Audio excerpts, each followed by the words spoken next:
And we're going to move on to the next session now, ladies and gentlemen. And Kenya is a land of possibilities with a lot to offer business people, leaders, and up-and-coming talent. And there's now a chance to invest in developing young children who are the future as it undergoes tremendous economic expansion. And our keynote speaker of the day, James P. Cummings, founder and president of Kijana Educational Empowerment Initiative and our gold sponsor, is going to shed some light on the topic building bridges and investing in untapped talent, developing a globally connected international school in Kenya. From developing unique international cross-cultural activities to soliciting funds for investments in over 70 Kenyan schools, James is a visionary in the education sector. So please join me in putting your hands together and let's welcome to the stage, James.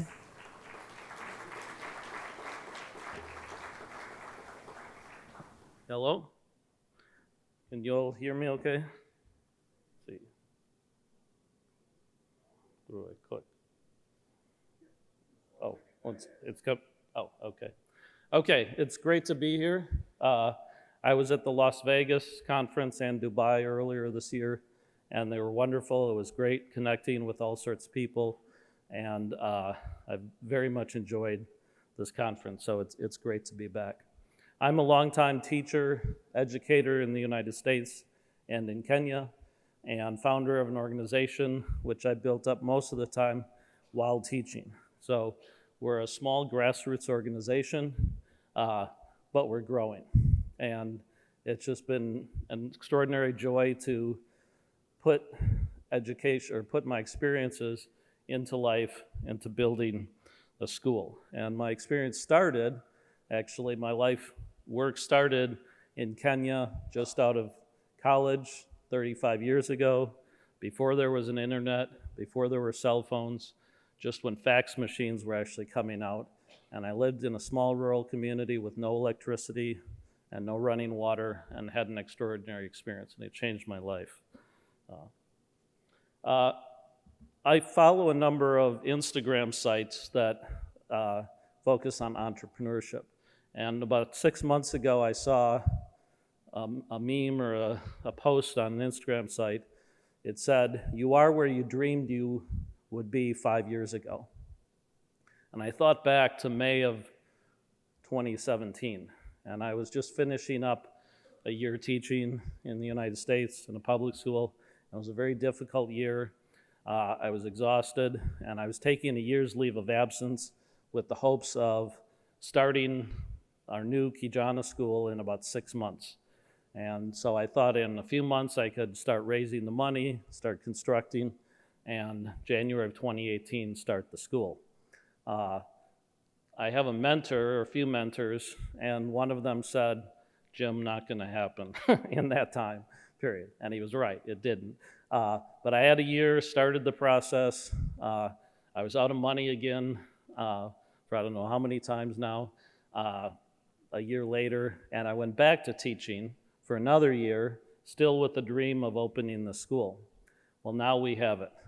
So I thought that post was absolutely accurate to my life. 5 years ago, I dreamed of having a school.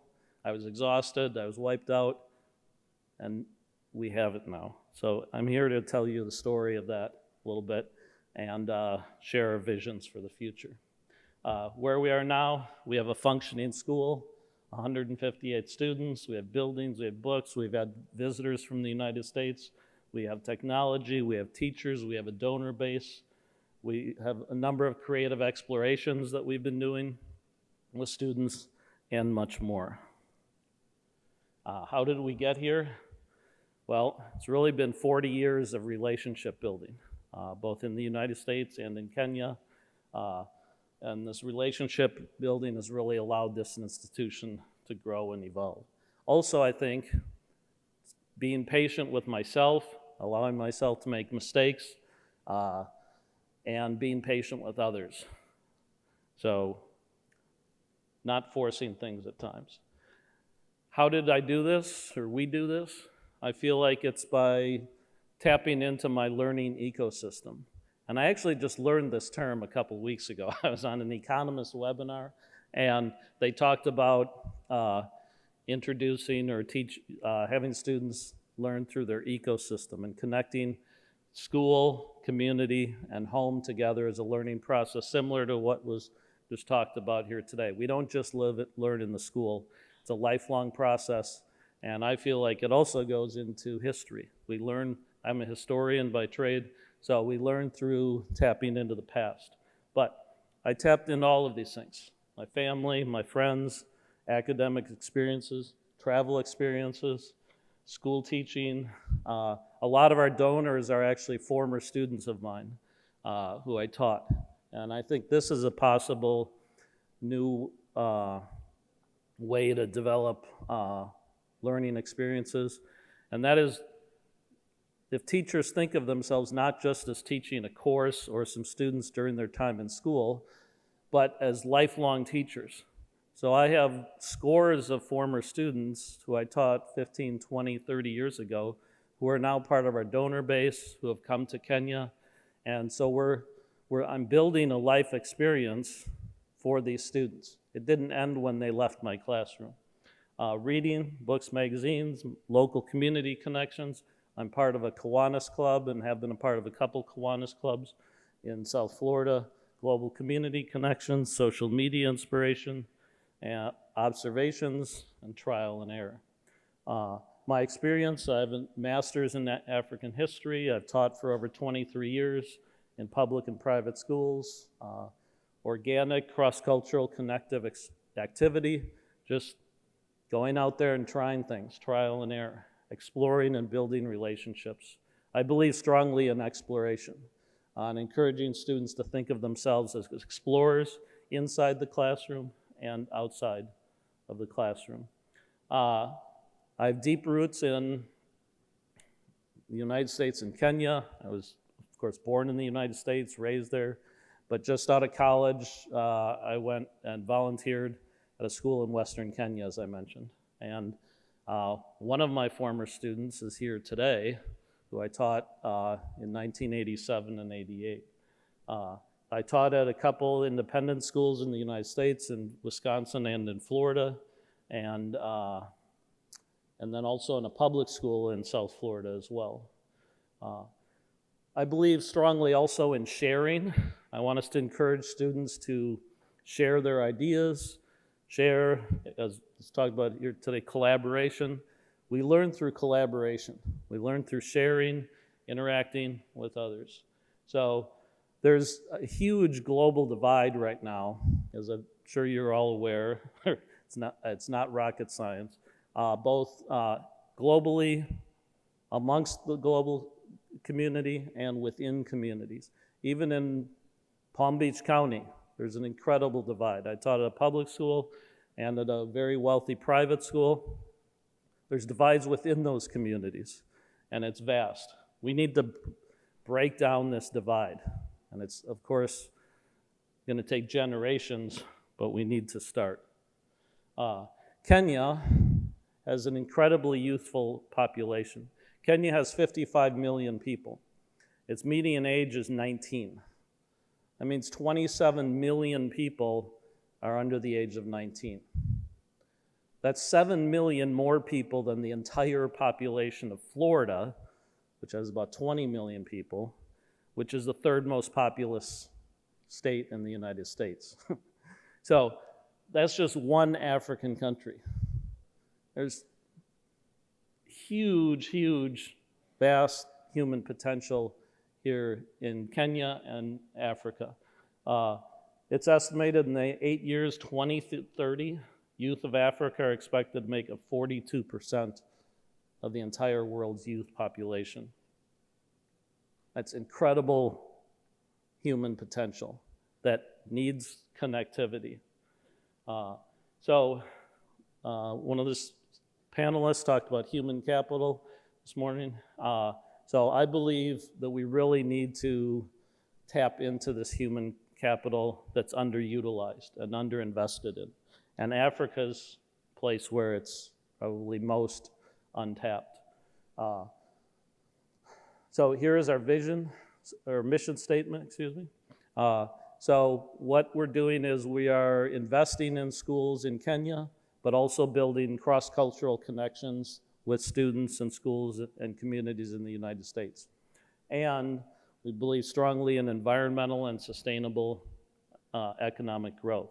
So we emphasize the environment. Our vision is to build, right now with our school, our Kijana Global Innovation School, is to build a modern pre-K through 12th grade school in rural Western Kenya. There's some very modern advanced schools around the Nairobi area, but they tend to be centered around Nairobi and the big cities. So there's, I'm sure, some scattered in other parts of the country, but very few out in the rural areas. So we want to disperse educational opportunity.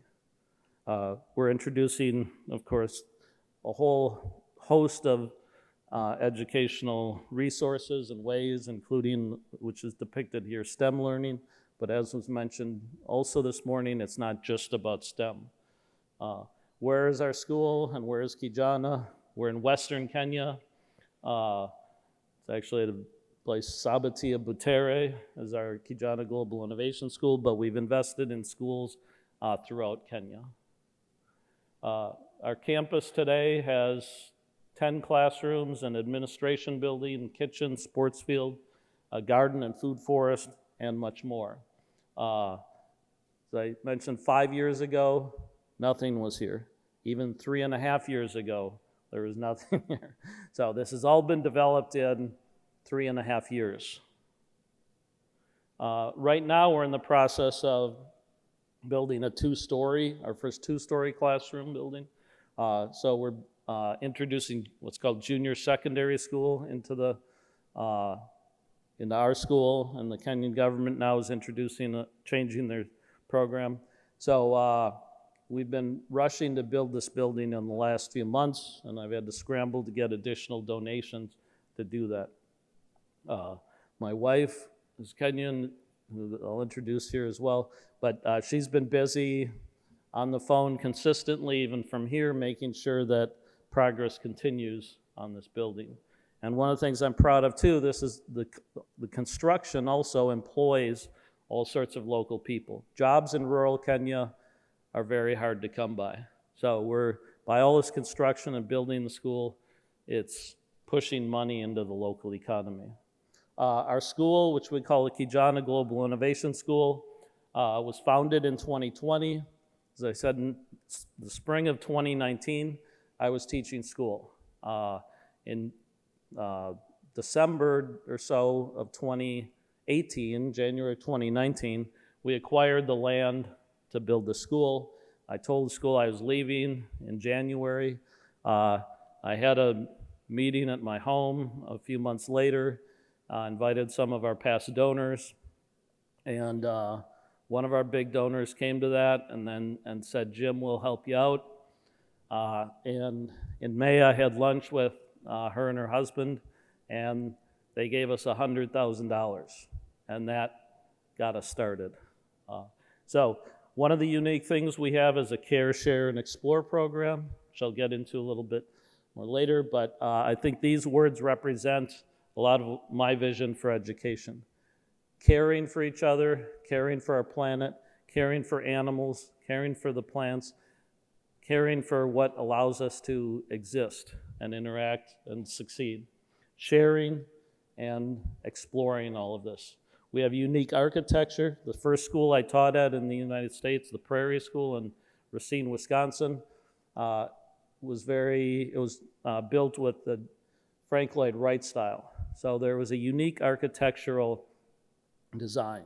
And so I think architecture is important, and unique architecture. And we're here in a place that it's pretty clear also values architecture and surroundings, the built environment, we might say. So we have beautiful surroundings. I want students to go to schools that are beautiful, okay? I think we should build schools the way we build our churches or our mosques or other places. They should be amazing places. We have recycled glass animals We have art around the school. We also believe in art and music. These are extraordinarily important ways that students express themselves and develop skills and talent. And of course, small classes. This graph represents our growth. So in January 2020, 6 months after I left my job, we opened the school with 15 students. Today we have 158. The new school year begins in January, so in another month, we anticipate another 30, 40, 50, hopefully 60 students or so. As you can see, it's a beautiful campus. Again, it's in rural Western Kenya. 3.5 years ago, this was all vacant land. It was slopey. We've had to do a lot of work with levelizing the land in different places. We've had visitors to the school from the United States, teachers and others, and we hope to have many more. So the school, our vision has been realized, of course, by a team of people. So we talk about collaboration. This was not a solo effort. It's been a lot of relationship building, a lot of connectivity. A lot of people have made this happen. Two of the key people on the ground who have helped me make this happen are my wife, Abby, on the left, and Jeremiah Wari, our architect and contractor. So these are hands-on people. Here, Abby's putting roofing nails together. So we also have global collaboration. As I mentioned, I'm working with students that I taught. The woman on the left, Harpreet Dhaliwal, I taught her when she was in 7th and 8th grade in Racine, Wisconsin. I just returned from Kenya as a volunteer, got a job at the School of Prairie School, and she was amongst the first group of students who I taught. And a few years ago, I was looking for, we wanted to build a library and media center. And a former colleague of mine at the Benjamin School in South Florida, he had kind of sketched out the site plan in the past, and I asked him to kind of sketch out the ideas for a library or media center. And he started to do it, and he said, Jim, this is beyond my pay grade or my skill set. You need to find an architect. And I was like, how am I going to find an architect? Where am I going to get an architect? And I was doing some end-of-the-year fundraising on Facebook, and one of the posts, Harpreet, I clicked like and gave like $25 or something. And I was like, oh, Harpreet, what's she doing now? And I looked at, and then it turned out she was an architect, and her husband's an architect. So I reached out to her. She didn't respond to my first email. I sent another email, and then she said, oh, somehow I missed that email, and told her the story. They were very excited about helping out, and so for the last 1.5 years, we've been working with them, Harpreet and her husband, Chris. He has his own architectural firm in New York City. They've worked with Jeremiah and a team of us to design an amazing future library and media center. They're doing this all pro bono or for free, and we're gonna hopefully start construction on this in 2023. So this is the plans. There will be nothing like this in rural Kenya, I think. One of the unique things I've mentioned is the Care, Share, and Explore program. Because of our commitment to sustainability and the environment, we got a grant from the group of Franciscan sisters in Illinois, the Wheaton Franciscan Sisters, to develop an environmental exploratory program where we could get students out into the environment, outside the classroom, as was also mentioned by the panelists this morning. So we started last year. We've got a second-year grant for this year. We're taking students to Masai Mara, to Ruma National Park, to Rusinga Island. We've taken them to Kakamega Forest. They're learning about permaculture. They're exploring with their fellow students. And so I think I was a beneficiary of going to camps in Wisconsin as a youth, and it was an extraordinary experience. I canoed with other students, learned collaborative skills. So this is a way that we can get students to learn collaborative skills, not just in the classroom. And it's as powerful as, or more powerful in my view, than the classroom. When I was at the Benjamin School, I took students to Boston for many years to a program called Harvard Model Congress. And I had a colleague who complained, oh, they're gonna miss my class for 2 or 3 days. I said, 30 years from now, they will remember when they went to Harvard Model Congress in Boston. They will remember that experience. They're not gonna remember what you taught on February 14th or 15th in 1998. Here's some principles and visions, visionary ideas that we have for our school that I came up with a few years ago. So we want applied global education. We want students to learn problem solving, as was mentioned also by the panelists.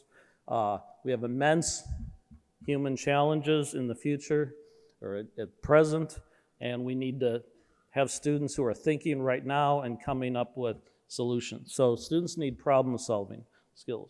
We want collaborative thinking and emphasis on environmental sustainability. Hands-on project-based learning, I think, is key. We're emphasizing global media, technology, fluency, and the creative arts.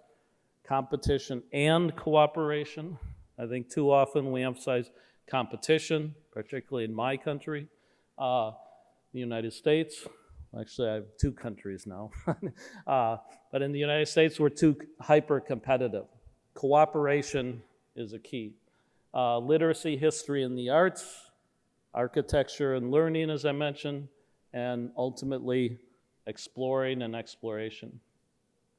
As I mentioned, this term learning ecosystems, I learned about just a few weeks ago in the Economist webinar, but I think it really reflects my vision of education, and that is we learn in a holistic way, and we need to encourage students to think and reflect upon the process of learning, to evaluate on a regular basis, what am I learning, what have I been challenged by, how can I strategize to improve my skills.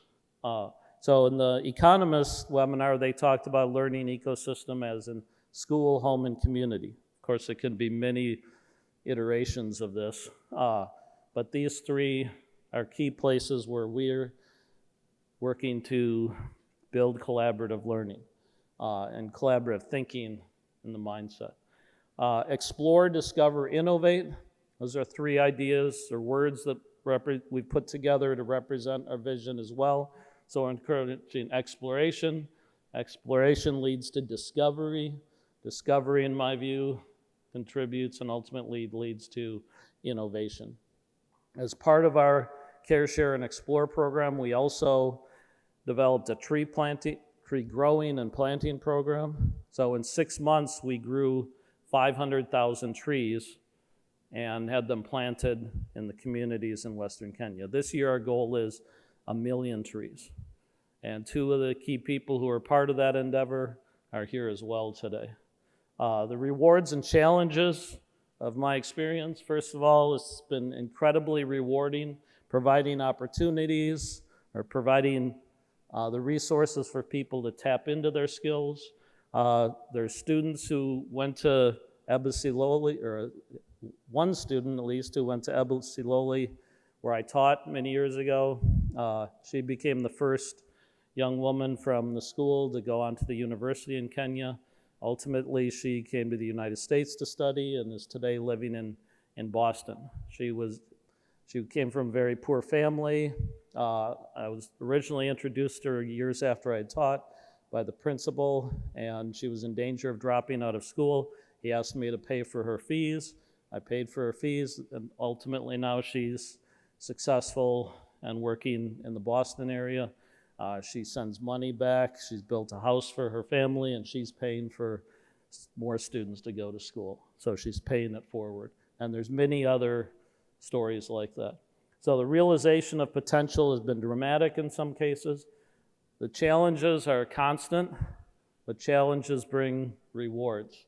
If life was easy, it wouldn't be worth it, right? So financial challenges are constant. Every 3 months or so, I don't know how I'm going to pay myself and others 3 weeks later, it seems. The traditional educational structures and ideas, those are deeply rooted in a lot of people, so changing those. As I mentioned, they exist in the United States as well. My colleague didn't want me taking students to Boston. So old school ideas of success straddling 2 continents. A huge key to our success, as I mentioned, is relationship building and connections on the ground. So my wife, Abby Sharoya, is the person who, on the ground, who's made all this happen, okay? I've been in the United States raising money most of the time. Without a key person on the ground who's monitoring things, sourcing for resources, at the best price, and who knows how to work the local community, be extraordinarily difficult. There's myriad numbers of stories of international organizations or entities or people who invested in developing places and the money disappears. We've made it happen, but that's because of 40 years of relationship building, trial, and error. We want our students to live full lives. I think this is also consistent with what the panelists just said. We want them to be fearless explorers, dreamers with wild imaginations, and who care about all others, human, animal, and plant alike, and want to share their experiences and share the world with other living beings, present and future. A few inspirational quotes here. As I mentioned, I feel like my learning ecosystem goes into history. We don't all just live in the present. We're products of the past. So Abraham Heschel said, when I was young, I used to admire intelligent people. As I grow older, I admire kind people. I find inspiration in that. I think also, we also equate intelligence with wealth, and in the United States and in Kenya, I think too often we admire wealth too much, and we need to find other things to admire. Kindness, caring for other people is important. Muhammad Ali said, the man who has no imagination has no wings. Imagination is what pushes us forward. Howard Schultz, CEO of Starbucks, success is best when it's shared. And that's what we're doing, or I'm doing today. I brought with me a team of people from Kenya. We're having success. I'm sharing the success with people who helped make it happen. Oscar Wilde said, to live is the rarest thing in the world. Most people exist. That is all. It's a little harsh. Benjamin Franklin, I think, said, most people die at 25 and get buried at 75. So we need a spirit of exploration, spirit of imagination to make our lives fuller, richer, and we need educational systems that encourage students to reflect on that and think about that. Albert Einstein said, never give up on big dreams. The person with big dreams is more important than the one with all the facts. If this is the case by supposedly maybe one of the smart, most intelligent people, why do we still teach facts so much? So we need to teach and encourage exploration and imagination. Carl Jung says, where your fear is, there is your task. So we've overcome, I feel like I've worked through fear. Challenge in life is getting through fear. Students, as humans, we're constantly hammered by fear, and when we work through and get over our fear, we succeed. And it's extraordinarily rewarding and empowering. Maya Angelou, try to be a rainbow in someone's cloud. There's no greater agony than bearing an untold story inside you. All great achievements require time. I believe the single most important thing beyond discipline and creativity is daring to dare. We've dared to dare, I believe. And the second quote here, there's no greater agony than bearing an untold story inside you. Africa and Africa's youth have incredible stories to share with the world. So we have an incredible human agony right now because these kids do not have the connections and the ability to build the most successful lives that they can have.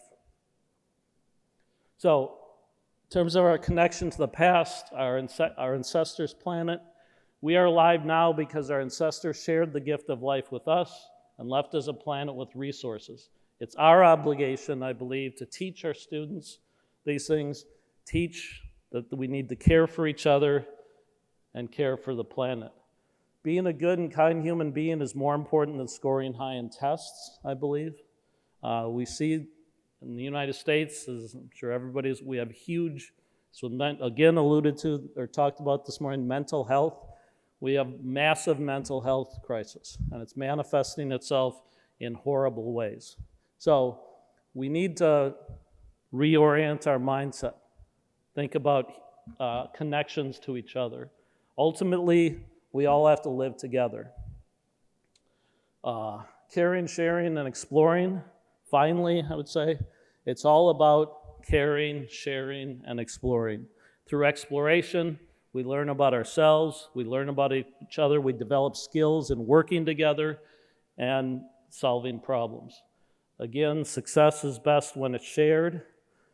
Today, again, we're sharing. I'm modeling this, I believe. Sharing the success with our fellow team members. Seneca said, "No good thing is pleasant to possess without friends to share it with." We need to share. So I began 5 years ago. I was struggling. I was exhausted. I had wanted to build a school for several years before that. It didn't happen that year. It didn't happen the next year. But 5 years now down the road, we have a school. It was built with a team.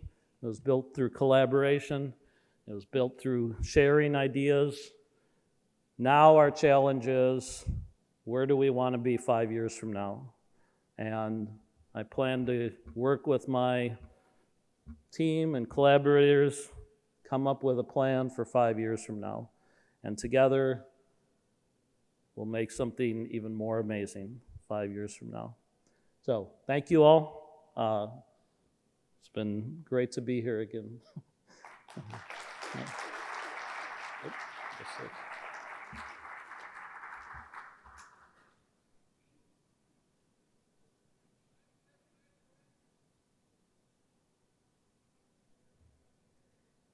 Could we please put our hands together one more time, everyone, for James? That was so inspiring. Fantastic. And I love the quotes that you shared there, James. Quotes for life, I think. And thank you so much for that.